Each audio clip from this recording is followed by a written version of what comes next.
Gente, olá, seja muito bem-vindo ao canal Os Paroleiros. Hoje nós estamos aqui na nossa primeira roda de parola de janeiro de 2021. Aqui o decano, na presença da mente brilhante e do nosso oráculo, nós vamos trazer aqui uma roda de conversa sobre um tema muito bacana que nós começamos no mês passado e agora nós vamos aprofundar nas próximas 4 semanas. Esse tema é prosperidade bíblica. Quer saber o que é? Acompanha com a gente logo depois da vinheta. Vamos falar sobre prosperidade, então?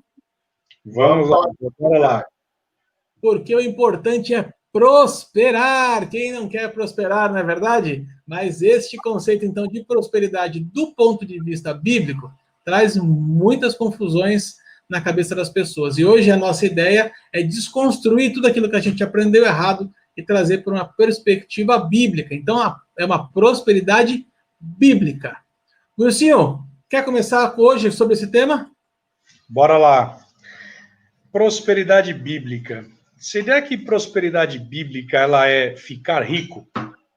Será que prosperidade bíblica é eu ser uma pessoa multimilionária e sou um cristão, então eu tenho que ser rico? É isso? Eu acho que não é bem isso que a palavra fala a respeito, né? Quando o apóstolo Paulo, lá em 1 Coríntios, ele vai falar a respeito sobre nós sermos, sobre a respeito de nós semearmos, sobre a respeito de nós ofertarmos na casa do Senhor, ele vai falar sobre semeadura. E uma coisa que ele fala é, quanto mais eu dou, mais eu recebo. Então veja que é um binômio. Ou seja, eu tenho que primeiro dar para que eu receba. Então ele fala, a minha sementeira, ela vai ser aumentada na medida que eu dou. Então tem que ter uma disposição e tem que ter o famoso binômio, ou seja, eu dou e eu recebo. Porque se eu falho em dar e eu só recebo, isso não é prosperidade. Se eu só dou e não recebo, também tem alguma coisa errada aí. Então devemos ter um equilíbrio. E é sobre isso que nós vamos falar, sobre prosperidade bíblica. Nós não vamos determinar nada aqui. Não é verdade, oráculo? Beleza, Will. Sim, você usou a ideia do binômio, né? Eu penso que prosperidade, ela anda junto com generosidade. Ela vai caminhar junto, não tem como. E bem lembrado aí o que você coloca, né? Citando o apóstolo Paulo, lá em 2 Coríntios capítulo 9, quando ele vai falar acerca da semeadura em Gálatas, Paulo vai falar acerca disso também, lá no capítulo 6, se não me engano, no verso 7, esse assunto ele vai aparecer. Eu queria definir prosperidade conforme a palavra. Nós fechamos o ano de 2020, aquele fatídico ano de 2020. Eu acho que a gente não nem precisa falar que nós fechamos o ano, a gente pode falar que nós vencemos o ano de 2020 e fechamos ali na última semana de 2020 com a nossa última roda de parola, vai aparecer o card aí em cima depois, falando acerca do príncipe da paz, né? E nós vimos que a palavra shalom, que é traduzida por paz no texto de Isaías 9:6, uma das suas definições mais longas, portanto, uma palavra da própria raiz da palavra shalom, é traduzida como prosperidade. Né? A prosperidade bíblica, então, ela é vinculada a essa plenitude garantida, assegurada pelo Senhor, né? Permitida a nós. Por conta disso, por conta de que Deus é quem nos torna prósperos, é Ele quem nos determina prósperos, e não aquilo que nós fazemos, não o que nós podemos proporcionar ou provocar, né? Você começou dizendo, alguém multimilionário, alguém próspero, e aí a gente cai no depende, né, para responder isso.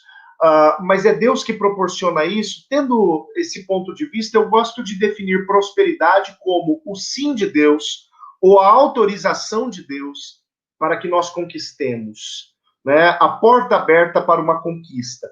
E qual que é a chave que abre essa porta? A chave que abre essa porta é a observância de princípios, né? Então, se eu quero receber, você falou desse binômio, né, Will?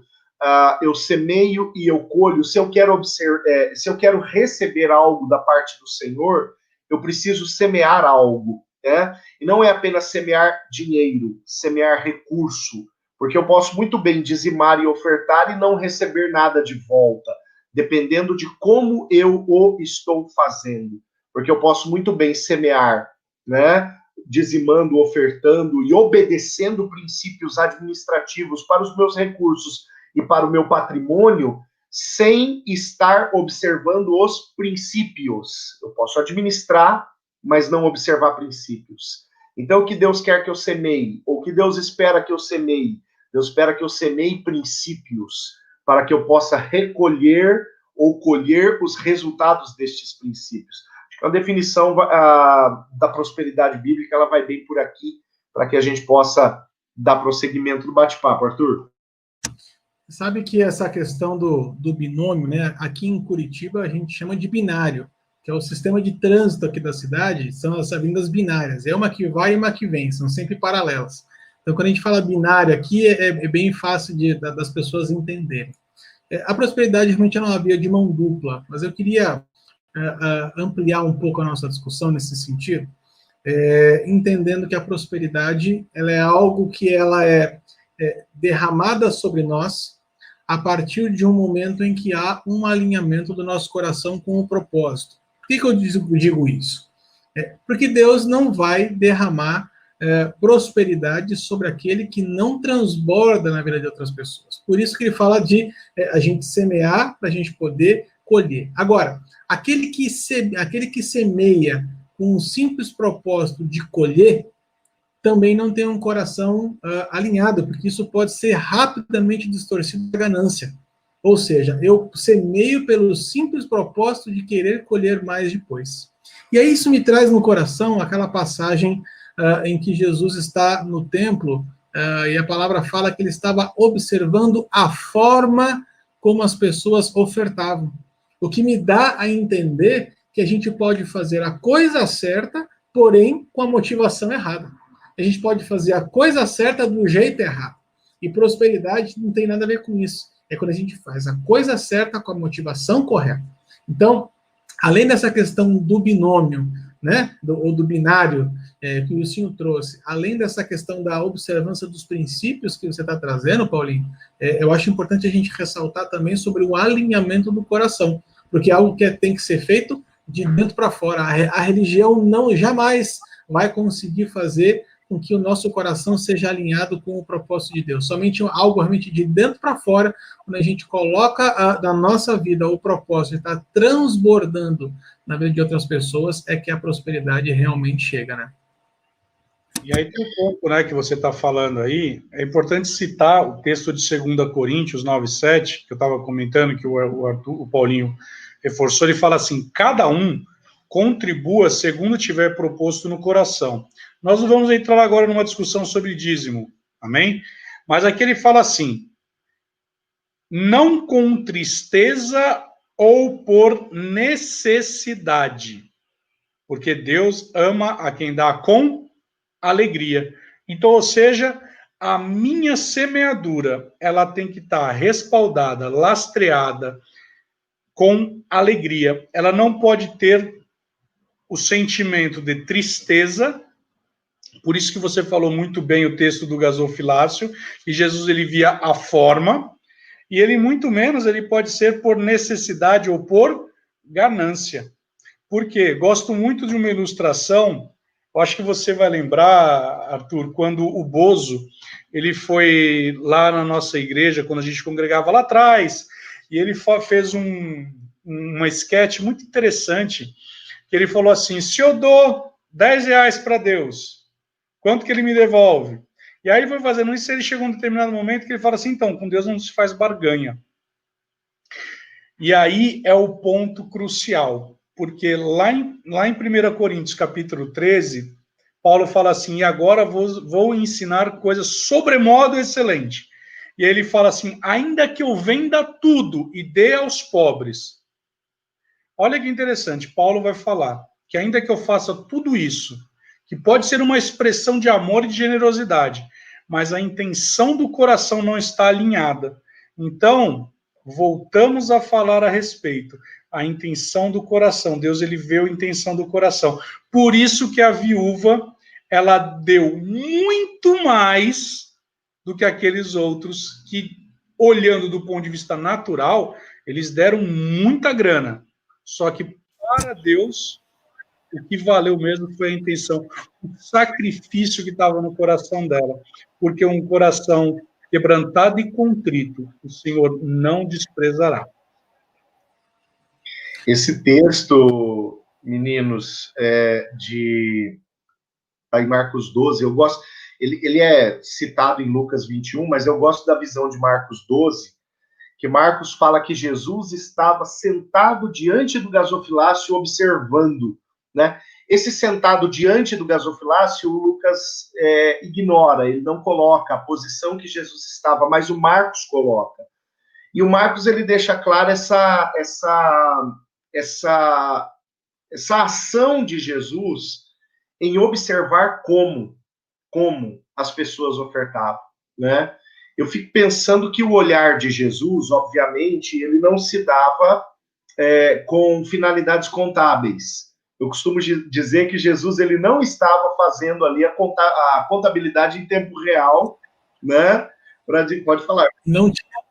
Não tinha envelopinho lá no fundo do tabernáculo, né? Verdade. Não tinha envelopinho.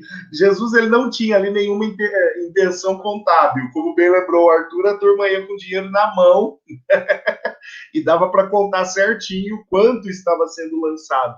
Mas Jesus, ele estava observando a intenção do coração ali. Porque é sobre a intenção que ele fala, né? Ali no versículo 43. Chamando seus discípulos, lhes disse: em verdade, lhes digo que essa viúva lançou na caixa de oferta mais do que todos os ofertantes. A contabilidade não diz isso. Então, não é com finalidades contábeis que Jesus falou isso, né? Jesus estava falando da intenção do coração.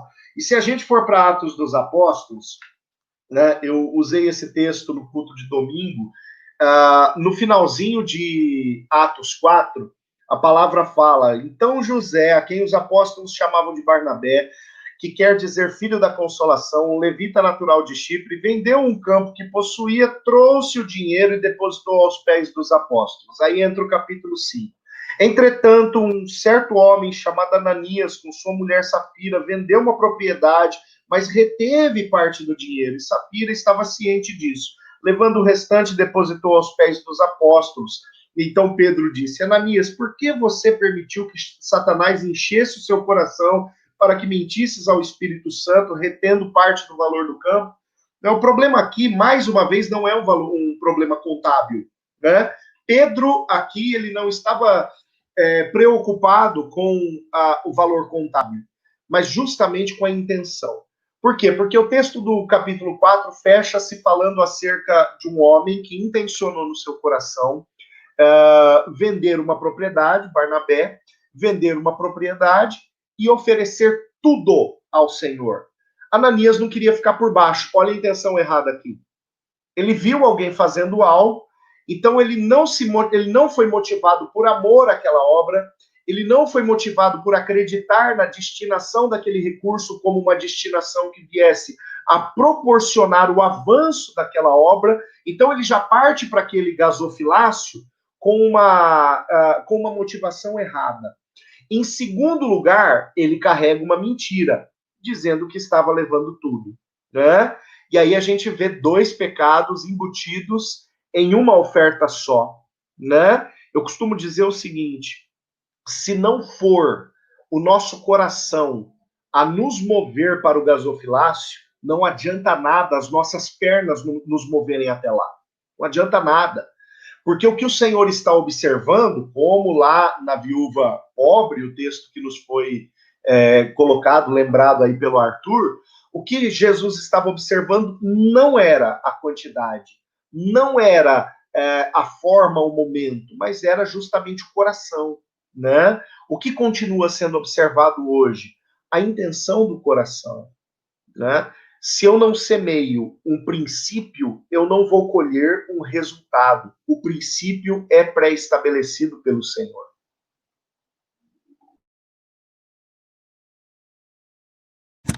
Uma coisa que é bem bacana também da gente pontuar, se a gente pegar também aquele texto lá de Gênesis, né, de Abel e Caim, nós vamos encontrar lá as duas ofertas, né? O texto vai falar que Abel pegou das suas primícias e entregou ao Senhor, enquanto Caim, ao final de dias, entregou a sua oferta, né? E aí, a Bíblia, é óbvio que Deus não gosta mais de ovelha do que de hortaliça, né? Não tem nada a ver uma coisa com a outra, não é o tipo da oferta, nem a quantidade da oferta, mas aqui se refere ao modo da oferta. Então, Abel tirou da sua primícia, né? Colocou Deus no lugar de destaque, no lugar de honra, enquanto Caim colocou no final de dias. Então, a gente vai falar mais para frente nas próximas rodas de parola a respeito de honra, princípios de honra. Mas também eu queria destacar esse texto agora por causa da posição do coração, né? E mostrar que a forma como nós nos relacionamos com as nossas finanças vai determinar uma série de coisas na nossa vida, né? Will?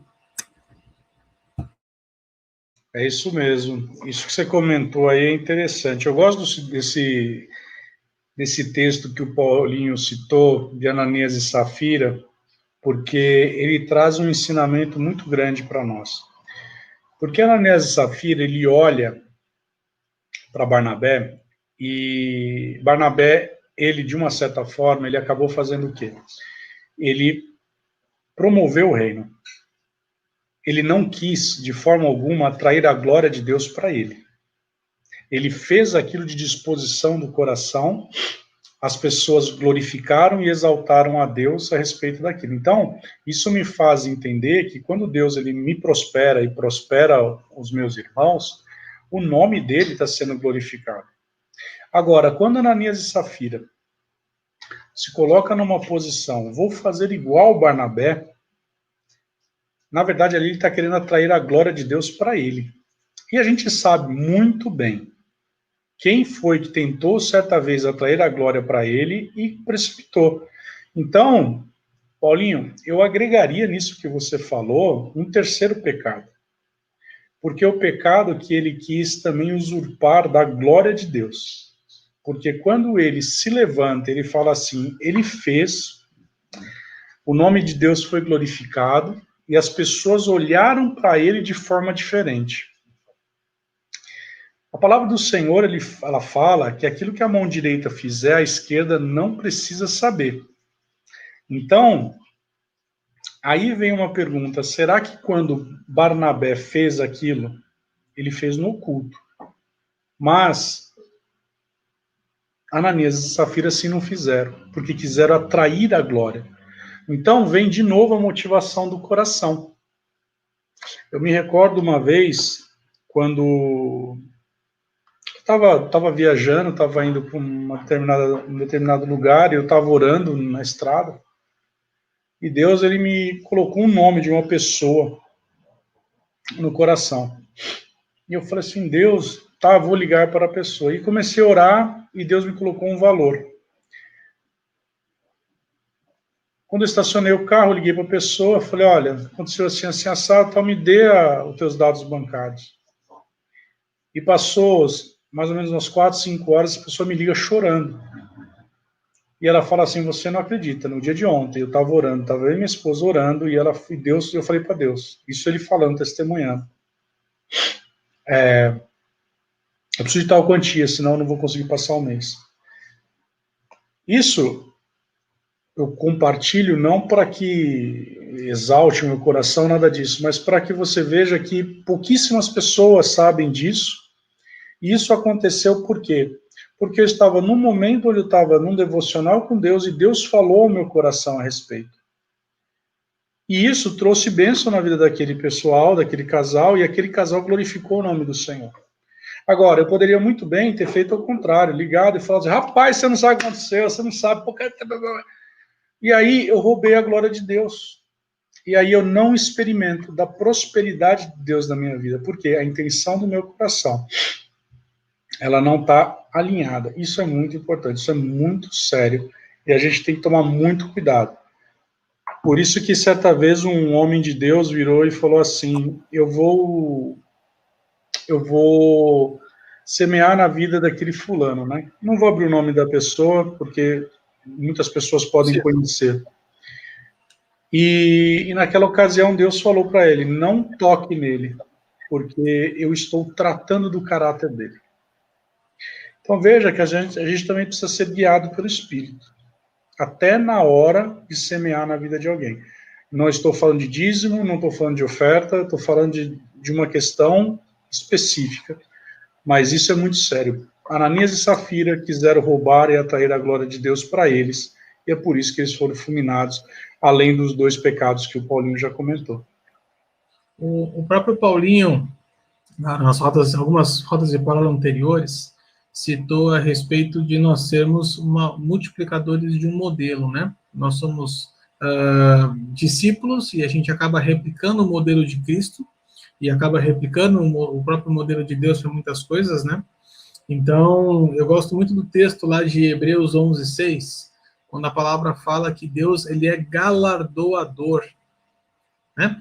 Galardoador é alguém que é presenteador, é aquele que realmente deposita na vida de outra pessoa. E aí, aquilo que eu fico perguntando e converso com vocês, meninos, se quando a gente, lá nos nossos primórdios, né, quando a gente era mais novo, lá na casa dos 20 anos, o Ruizinho tinha cabelo ainda e tudo mais, e a gente perguntava assim, cara, se você fosse rico, né? Aliás, o que você quer? Não, eu quero ser rico. Por quê? Não, porque eu quero ter uma casa na praia, porque eu quero ter o carro do modelo tal, porque eu quero conhecer o mundo e eu quero, enfim, conhecer Jerusalém. Você fala, uau, que motivação fantástica! Você quer conhecer Jerusalém, quer ter um carro, e você fala assim, por que Deus tiraria um recurso do tesouro dele para depositar na sua mão para você simplesmente satisfazer o seu ego? Né? Tem uma palavra do Juliano Som, que eu comprei um CD dele lá em 2011, final de 2010, fazem 10 anos isso agora, que foi uma das primeiras palavras motivadoras da minha mudança, da minha vinda para cá, para Curitiba, que é um CD dele chamado Para que Outros Possam Viver, Vale a Pena Morrer. Né? Tem uma ministração em cima de 2 Coríntios 4, e durante essa ministração de, 15 minutos, não mais do que isso, ele começa a usar de ironia, e ele fala assim, eu sou tão abençoado, mas sou tão abençoado, que Deus prefere me dar o 100º par de sapato do que abençoar uma família que precisa de uma cesta básica.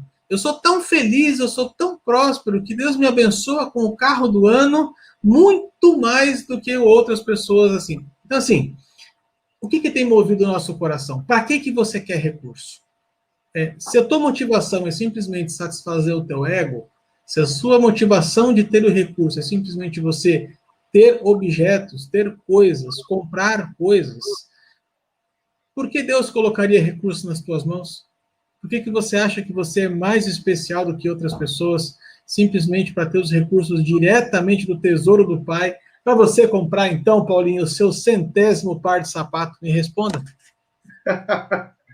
Olha só, você falou algo interessante, Arthur. De fato, eu creio muito nisso, tá? Eu falo bastante disso e creio muito nisso. Nós somos multiplicadores de um padrão. Isso é real. E dentro desta perspectiva da generosidade que proporciona prosperidade, dentro dessa perspectiva a gente tem um exemplo muito lindo dentro da própria palavra.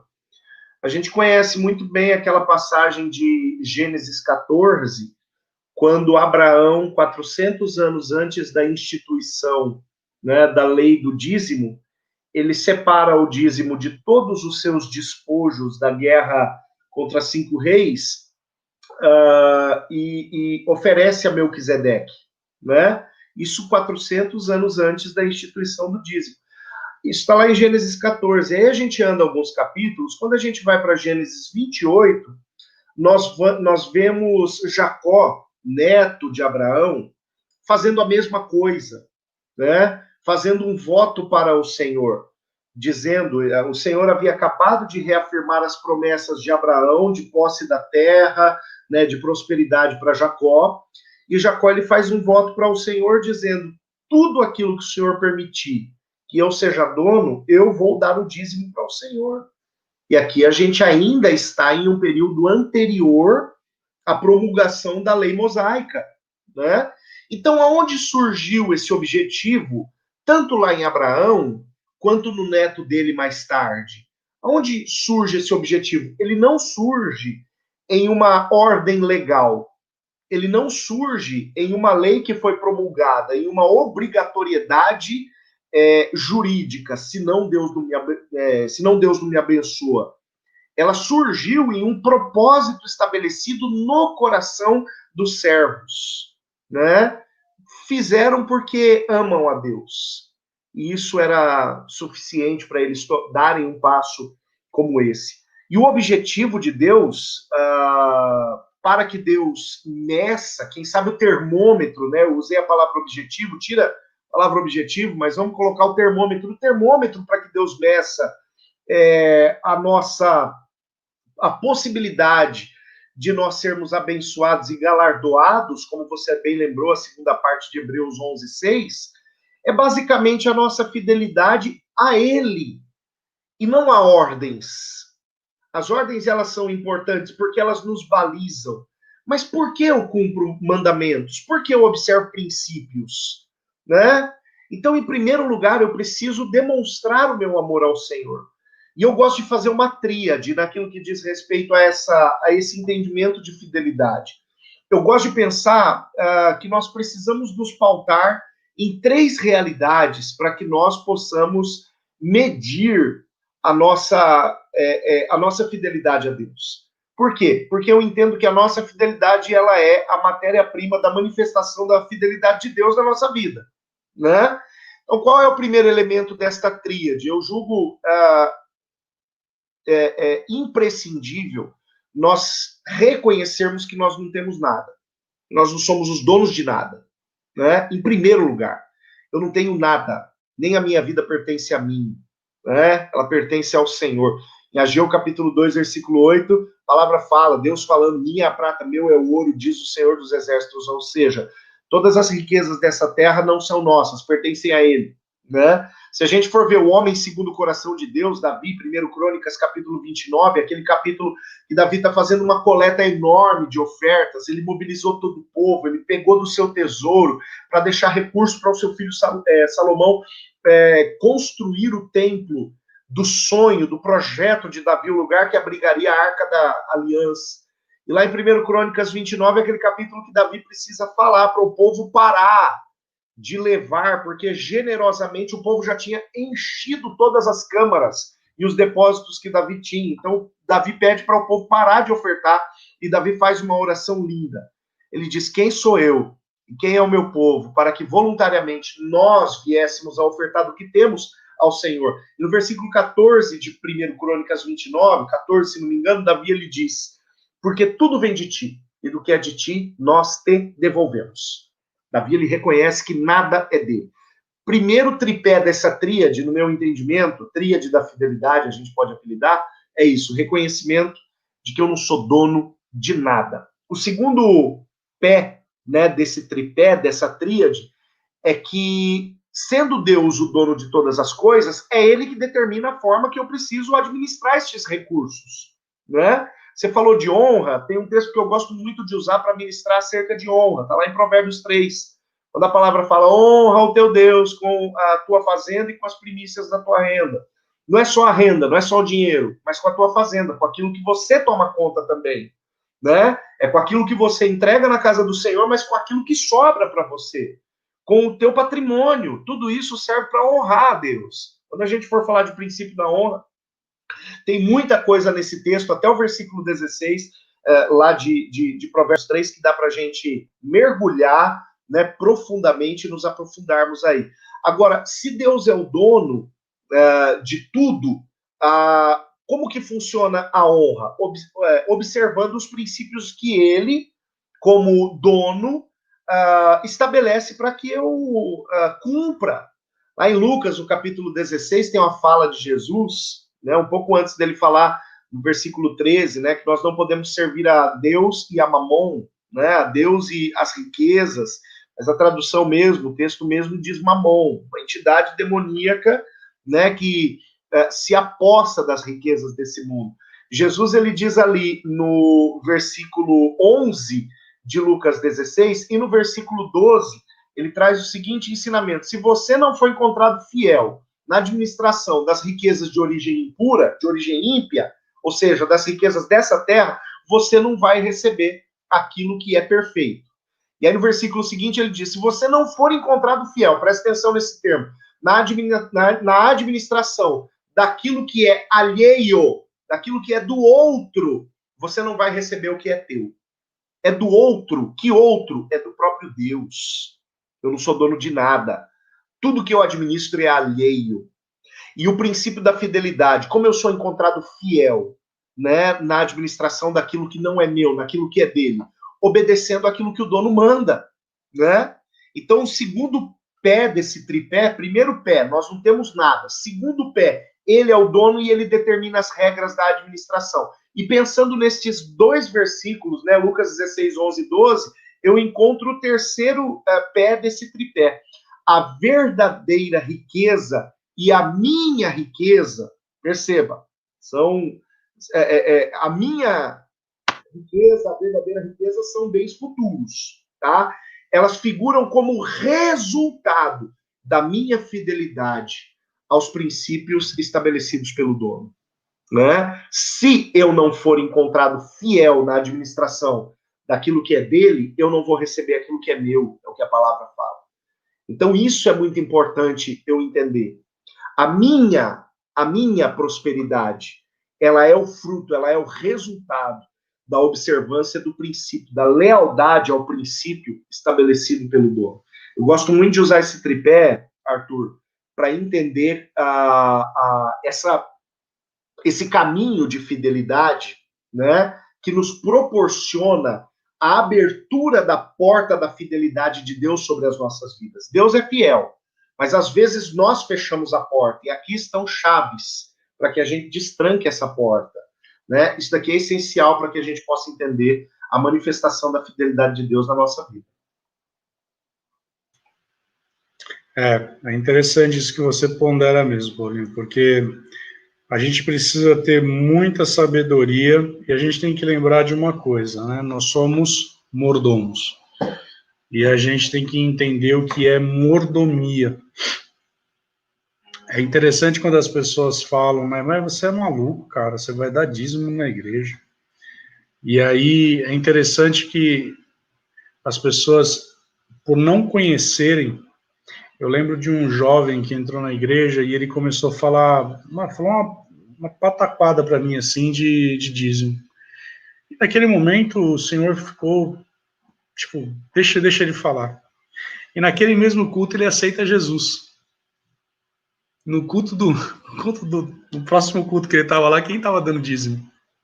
Eu olhei para ele assim, eu comecei a dar risada. Ou seja, veja, como que o próprio Espírito Santo veio direcionar, né? E aí ele começa a entender o princípio de que, porque eu amo a Deus, porque eu sou tão desprendido das coisas que eu deliberadamente falo, né? Então a gente falou aqui que quando nós vamos falar sobre prosperidade bíblica, nós vamos falar sobre generosidade. Eu sei que nós não vamos tocar nesse tema hoje, mas quando nós vamos falar de generosidade, nós temos que entender primeiro quem foi o mais generoso conosco.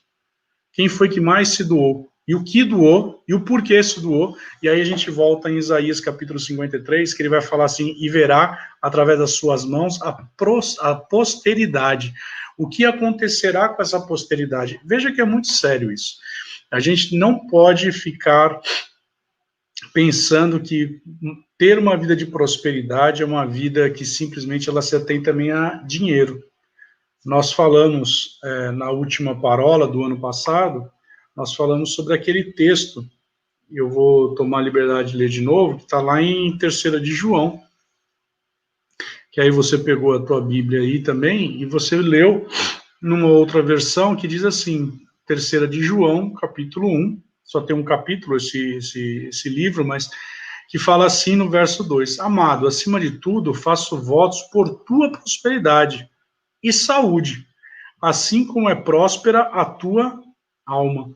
A tua versão vai dizer de outra forma, mas se nós pararmos para refletir a esse respeito, nós vamos ver que é da vontade de Deus que nós sejamos prósperos.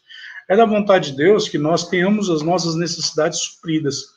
E ter a necessidade suprida não significa necessariamente na questão financeira, ela pode ser na questão de saúde, ela pode ser numa questão de proteção. Ou seja, quando eu estou preservado, protegido daquilo que está ao meu redor, então isso é uma prosperidade.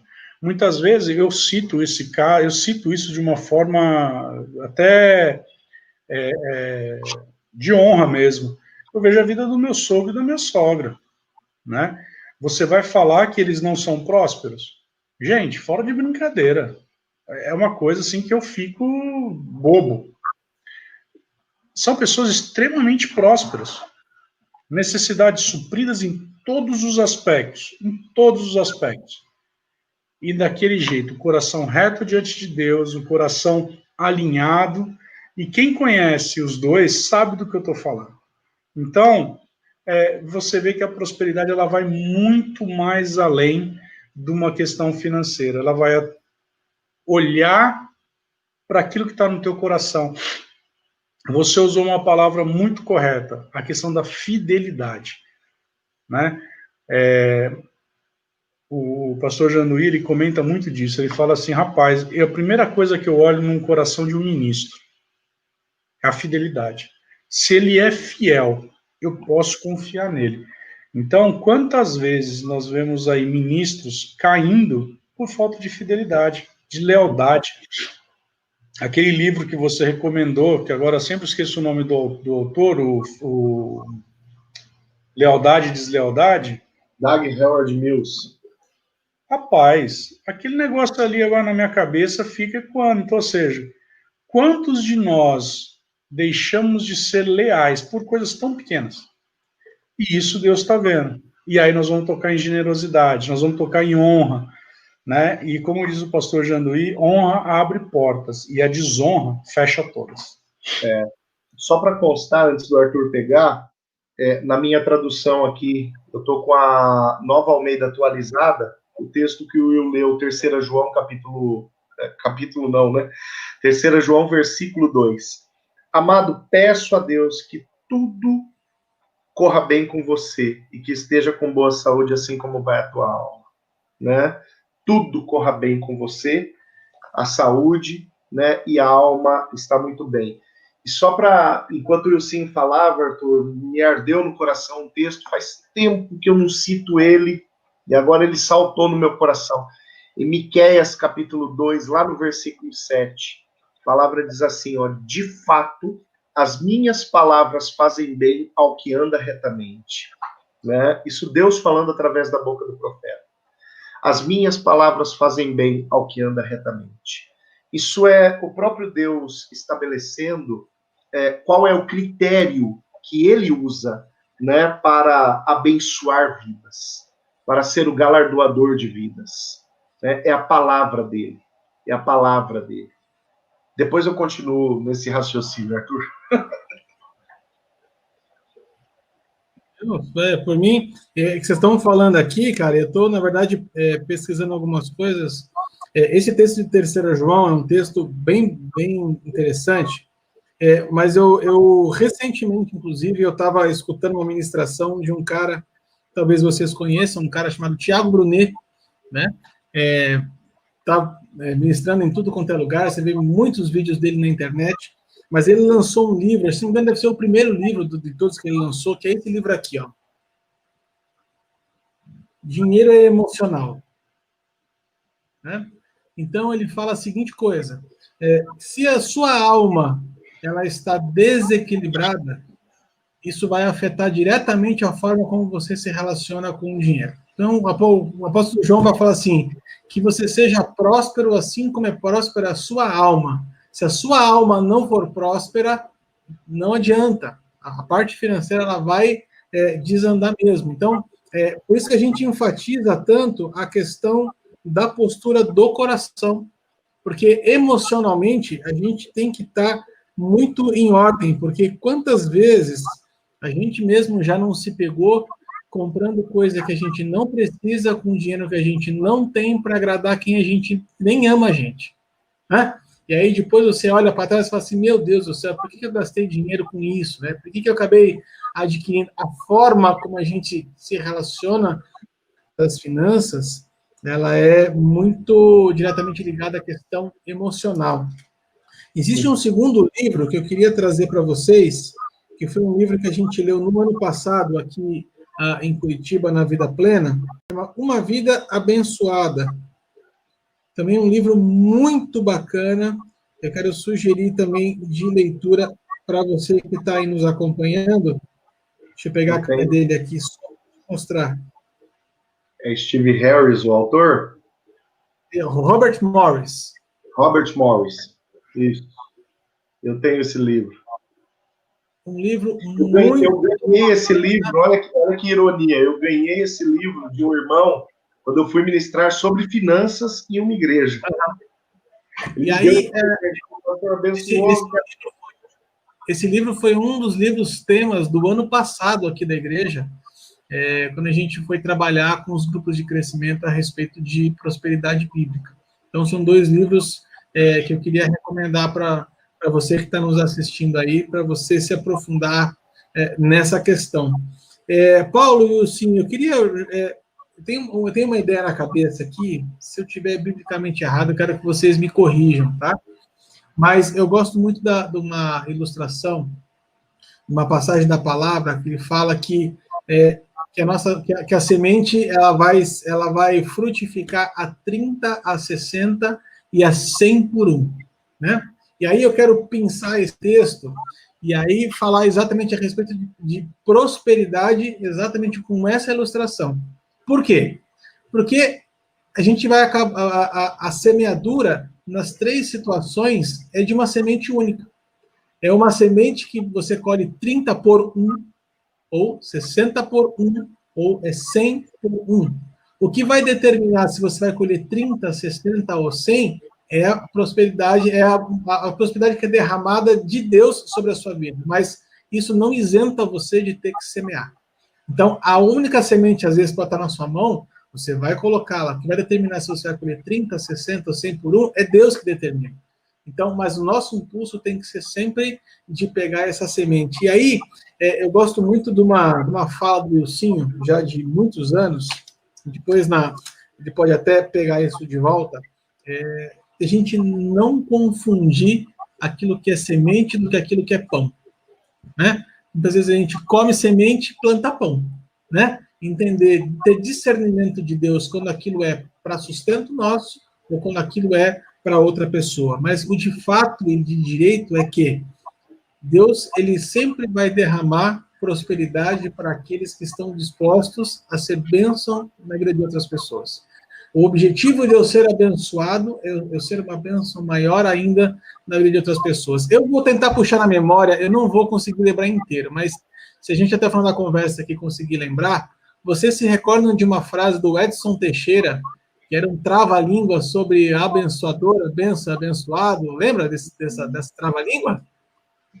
A gente pode convidar o Edson Teixeira para participar da próxima parola, ele fala para nós.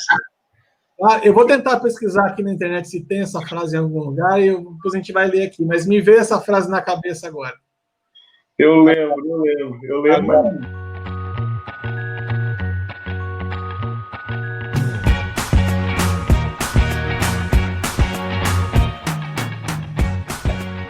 Mas eu vou citar aqui o texto de Salmos 35, 27, que diz assim: glorificado seja o Senhor, que se compraz, que se alegra na prosperidade do seu servo. Então veja que existe uma alegria, um contentamento no coração de Deus na prosperidade do seu filho. Ele se alegra, porque o nome dele é glorificado.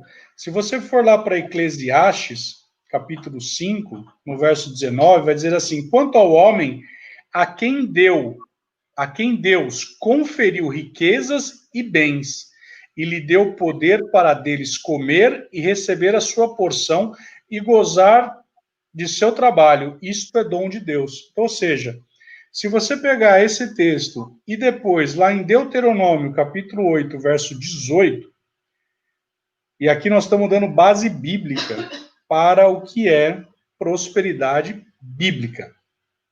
Amém?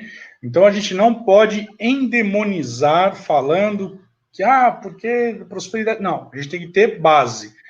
Falamos do binômio, da bilateralidade ou do binário, como o pessoal de Curitiba fala.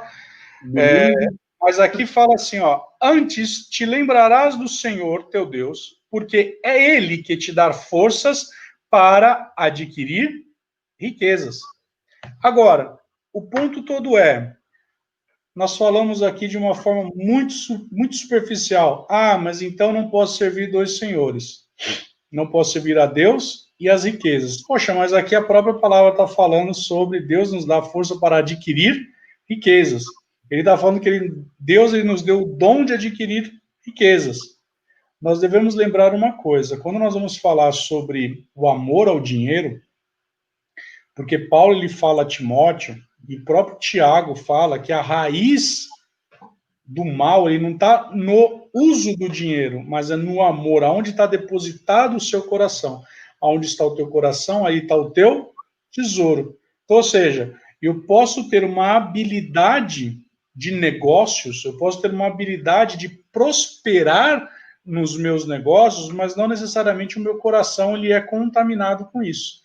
E outro ponto, vamos lembrar que Mamon, ele é o mesmo Deus que dá o dinheiro, mas ele também ele retira.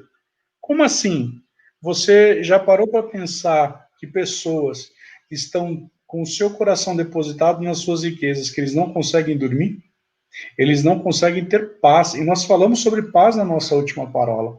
Você vê pessoas pensando e fala, meu Deus do céu, como que eu vou fazer? Como que eu vou fazer?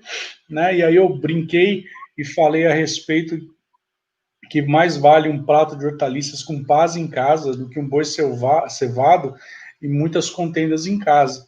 Então, a gente tem que ter esse equilíbrio. Então, a prosperidade é de Deus? A prosperidade é de Deus. Ele é o dono do ouro e da prata? Ele é o dono do ouro e da prata. Agora como está o teu coração com relação a isso? Como que você exerce a mordomia? Como que você está tratando o dinheiro, aquilo que Deus está te colocando na sua mão? E aí, é importante discernir isso que você falou. O que é aquilo que para mim ele é semente e aquilo que ele é pão. O que significa pão? Pão é aquilo que me serve como alimento, para eu me vestir, para eu me alimentar, né? Agora, semente é aquilo que eu vou semear na vida de alguém, semear na obra, né? Meu pastor, ele fala algo muito interessante, ele fala assim, você pode semear nessa obra, que isso aqui é um lugar para uma boa semente. Então, eu creio que nós estamos aqui, somos 3 homens, 3 terras boas para semear, para receber essa semente. Ô Will, você está com esse último texto que você leu sobre o adquirir riquezas? Lê ele para mim, por favor, novamente. Deuteronômio 8:18. Antes te lembrarás do Senhor teu Deus, porque é Ele o que te dá forças para adquirir riquezas, para confirmar a sua aliança e sob juramento prometeu aos teus pais, como hoje se vê. Oh, amém. Quer dizer, e aí há um contraste, o Will observou muito bem o contraste da recomendação de Deuteronômio com a recomendação de Paulo a Timóteo, quando ele fala que o amor ao dinheiro é o princípio de todos os males, algo que é parafraseado em Tiago também. Uma coisa é nós adquirirmos riquezas. Outra coisa é nós nos tornarmos posse da riqueza. Nós sermos adquiridos por ela. Nós sermos guiados por ela. Né?